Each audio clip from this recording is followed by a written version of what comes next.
ಇನ್ನು ಮುಂದಿನ ದಿನದಲ್ಲಿ ಹೊಸ ಪರ್ವ ನಿರ್ಮಿಸಲು ಸಜ್ಜಾಗೋಣ. ಪಟ್ಟದಾಟದ ನಡುವೆ ಡಿಸಿಎಂ ಡಿಕೆ ಶಿವಕುಮಾರ್ ಅವರ ಹೊಸ ಪರ್ವದ ಮಾತಿದು. ಮುಂದಿನ ದಿನದಲ್ಲಿ ಹೊಸ ಪರ್ವವನ್ನ ನಿರ್ಮಿಸೋದಕ್ಕೆ ಸಜ್ಜಾಗೋಣ. ರಾಜ್ಯದಲ್ಲಿ ಹೊಸ ಪರ್ವ ನಿರ್ಮಿಸಲು ನಾವೆಲ್ಲರೂ ಕೂಡ ರೆಡಿಯಾಗೋಣ ಅಂತ ಹಾಸನ ಸಮಾವೇಶದಲ್ಲಿ ಡಿಸಿಎಂ ಡಿಕೆ ಶಿವಕುಮಾರ್ ಅವರು ಮಾತನಾಡಿದ್ದಾರೆ. ಹಾಗೆಯೇ ಬದುಕು ಶಾಶ್ವತ ಅಲ್ಲ, ಬಿಟ್ಟು ಹೋಗೋ ಕೆಲಸ ಶಾಶ್ವತವಾಗಿರುತ್ತೆ. ದೇವರು ವರವನ್ನೂ ಕೊಡಲ್ಲ, ಶಾಪವನ್ನೂ ಕೊಡಲ್ಲ. ದೇವರು ಕೇವಲ ಅವಕಾಶವನ್ನ ಮಾತ್ರ ಕೊಡ್ತಾನೆ ಅಂತ ಹೇಳಿ ಡಿಸಿಎಂ ಡಿಕೆ ಶಿವಕುಮಾರ್ ಅವರು ಮಾತನಾಡ್ತಾರೆ. ಆ ಅವಕಾಶದಲ್ಲಿ ನಾವು ಏನ್ ಮಾಡ್ತೇವೆ ಅನ್ನೋದೇ ಬಹುಮುಖ್ಯ.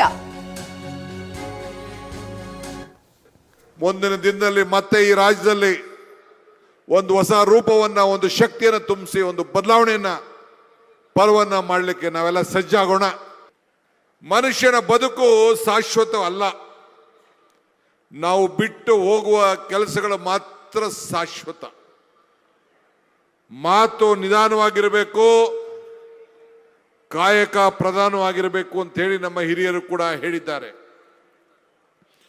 ಮನುಷ್ಯ ಹುಟ್ಟುವಾಗ ನಾವೆಲ್ಲ ಖಾಲಿ ಕೈನಲ್ಲಿ ನಾವು ಬರ್ತೇವೆ. ಆದರೆ ಹೋಗುವಾಗ ಅನೇಕ ಪಾಪ ಪುಣ್ಯಗಳನ್ನು ನಾವು ಕಟ್ಟಿಕೊಂಡು ನಾವು ಹೋಗ್ತೇವೆ. ಹಾಗೆ ಇವತ್ತು ನಮ್ಮ ಸರ್ಕಾರದ ಬದುಕಿನಲ್ಲಿ ಒಂದೊಂದು ಸಾಕ್ಷಿ ಗುಡ್ಡೆಗಳನ್ನು ಇವತ್ತು ಬಿಟ್ಟು ಹೋಗ್ತಾ ಇದ್ದೇವೆ.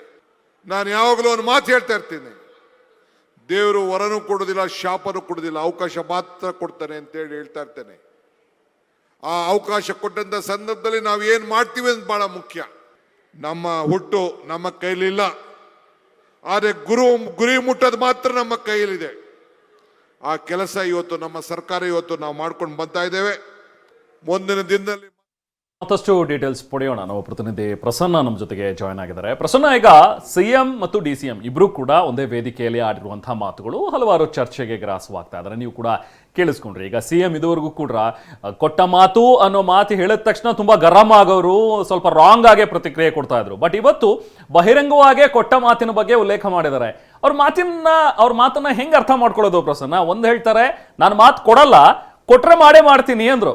ಅಂದ್ರೆ ಇಲ್ಲಿ ಏನ್ ಕೊಟ್ಟಿಲ್ಲ ಅಂತನಾ ಅಥವಾ ಕೊಟ್ಟಿದ್ದೀನಿ ಮಾಡ್ಕೊಡ್ತೀನಿ ಅನ್ನುವಂಥದ್ದು ಹೆಂಗ್ ಅರ್ಥ ಮಾಡ್ಕೋಬೇಕು ಪ್ರಸನ್ನ?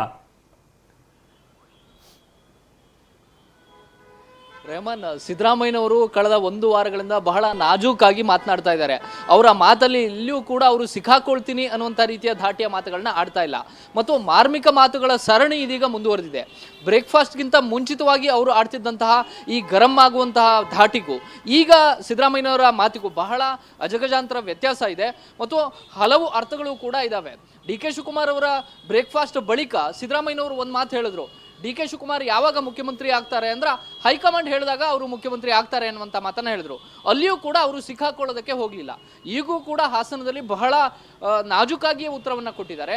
ನಾನು ಎಲ್ಲಿಯೂ ಕೂಡ ಮಾತು ಕೊಡಲ್ಲ, ಕೊಟ್ಟರೆ ಮಾಡೇ ಮಾಡ್ತೀನಿ ಅನ್ನುವಂಥ ಮಾತನ್ನ ಹೇಳಿದ್ದಾರೆ. ಅದಕ್ಕೆ ಬೇರೆ ಬೇರೆ ಅರ್ಥವನ್ನ ಅಥವಾ ಬೇರೆ ಬೇರೆ ರೀತಿಯ ಕಾರಣಗಳನ್ನ ಅವರು ಎಳೆದು ತಂದಿರಬಹುದು. ಆದರೆ ಅದನ್ನ ಉದ್ದೇಶಪೂರ್ವಕವಾಗಿ ಇವತ್ತಿನ ವೇದಿಕೆಯಲ್ಲಿ ಸಿದ್ದರಾಮಯ್ಯನವರು ಆಡಿದಂತೆ ಕಾಣಿಸ್ತಾ ಇದೆ. ಅಂದ್ರೆ ನಾನು ನಾಯಕತ್ವವನ್ನ ಬದಲಾವಣೆ ಮಾಡೋದಕ್ಕೆ ನಾನು ಎಲ್ಲಿಯೂ ಕೂಡ ಮಾತು ಕೊಟ್ಟಿಲ್ಲ ಅನ್ನುವಂಥದ್ದು ಇದೆ. ಮತ್ತು ಅಕಸ್ಮಾತ್ ರಾಹುಲ್ ಗಾಂಧಿ ಸೂಚನೆ ಕೊಟ್ಟರೆ ನಾನು ಆ ಮಾತಿಗೆ ಬದ್ಧವಾಗಿರ್ತೀನಿ ಅನ್ನುವಂಥ ಅರ್ಥವೂ ಕೂಡ ಇದೆ. ಹೀಗಾಗಿ ಎಲ್ಲೋ ಒಂದು ಕಡೆ ಇದು ಸಿದ್ದರಾಮಯ್ಯನವರು ಬಹಳ ನಾಜೂಕಾಗಿಯೇ ಕೊಟ್ಟಂತಹ ಮಾತಿನ ಬಗ್ಗೆ ಪ್ರಸ್ತಾಪ ಅಂತ ಹೇಳಬಹುದು. ಮತ್ತು ಈ ಮಾರ್ಮಿಕ ಮಾತುಗಳ ಸರಣಿ ಈಗ ಮುಂದುವರಿತಾ ಇದೆ. ಒಂದು ರೀತಿಯ ಪೋಸ್ಟರ್ ವಾರ್ ನಡೆದಿತ್ತು. ಡಿ ಕೆ ಶಿವಕುಮಾರ್ ಅವರು ಕೊಟ್ಟ ಮಾತನ್ನ ನೆನಪಿಸುವಂತ ಒಂದು ಪೋಸ್ಟ್ ಅನ್ನು ಹಾಕಿದ್ರು. ಅದಕ್ಕೆ ನೇರವಾಗಿ ಟಕ್ಕರ್ ಕೊಟ್ಟಂತಹ ಸಿದ್ದರಾಮಯ್ಯನವರು ಗ್ಯಾರಂಟಿ ಯೋಜನೆಗಳ ವಿಚಾರದಲ್ಲಿ ನಾನು ಎಲ್ಲಿಯೂ ಕೂಡ ಕೊಟ್ಟಿಲ್ಲ, ಮಾತೇ ಕೊಟ್ಟಿಲ್ಲ ಅನ್ನುವಂತಹ ಧಾಟಿಯಲ್ಲಿ ಮಾತನಾಡಿದ್ರು. ಈಗಲೂ ಕೂಡ ಅದೇ ಅರ್ಥದಲ್ಲಿ ಸಿದ್ದರಾಮಯ್ಯನವರು ಮಾತನಾಡದಂತೆ ಕಾಣಿಸ್ತಾ ಇದೆ. ಮತ್ತು ಅಕಸ್ಮಾತ್ ರಾಹುಲ್ ಗಾಂಧಿ ಸೂಚನೆ ಕೊಟ್ಟರೆ ನಾನು ಆ ಮಾತುಗಳಿಗೆ ಅಥವಾ ಏನೆಲ್ಲ ಚರ್ಚೆಗಳಾಗಿತ್ತು ಆ ಚರ್ಚೆಗೆ ಬದ್ಧ ಅನ್ನುವಂತಹ ಅರ್ಥದಲ್ಲೂ ಕೂಡ ಸಿದ್ದರಾಮಯ್ಯನವರು ಮಾತನಾಡಿದ್ದಾರೆ. ಡಿ ಕೆ ಶಿವಕುಮಾರ್ ಅವರ ಮಾತು ಕೂಡ ಇಲ್ಲಿ ಅತ್ಯಂತ ಪ್ರಮುಖ ಆಗುತ್ತೆ. ಮಾತು ನಿಧಾನವಾಗಿರಬೇಕು, ನಮ್ಮ ಕೆಲಸ ಪ್ರಧಾನವಾಗಿರಬೇಕು ಅಂತ ಡಿ ಕೆ ಶಿವಕುಮಾರ್ ಪ್ರಸ್ತಾಪ ಮಾಡ್ತಾರೆ. ಜೊತೆಗೆ ಮುಂದಿನ ಒಂದು ಹೊಸ ಪರ್ವವನ್ನ ನಿರ್ಮಾಣ ಮಾಡೋಣ ಅನ್ನುವಂಥ ಒಂದು ರೀತಿಯ ಕನಸನ್ನ ಬಿತ್ತುವಂಥ ಕೆಲಸವನ್ನು ಕೂಡ ಡಿ ಕೆ ಶಿವಕುಮಾರ್ ಅವರು ಮಾಡಿದ್ದಾರೆ. ಈಗ ಯಾರು ಎಕ್ಸಿಟ್ ಗೇಟ್ ಅಲ್ಲಿ ಇದ್ದಾರೆ, ಯಾರು ಎಂಟ್ರಿ ಆಗ್ತಿದ್ದಾರೆ ಅನ್ನುವಂಥದ್ದು ಇವತ್ತಿನ ಪರಿಸ್ಥಿತಿಯಲ್ಲಿ ಬಹಳ ಚರ್ಚೆಗೆ ಗ್ರಾಸವಾಗ್ತಾ ಇದೆ.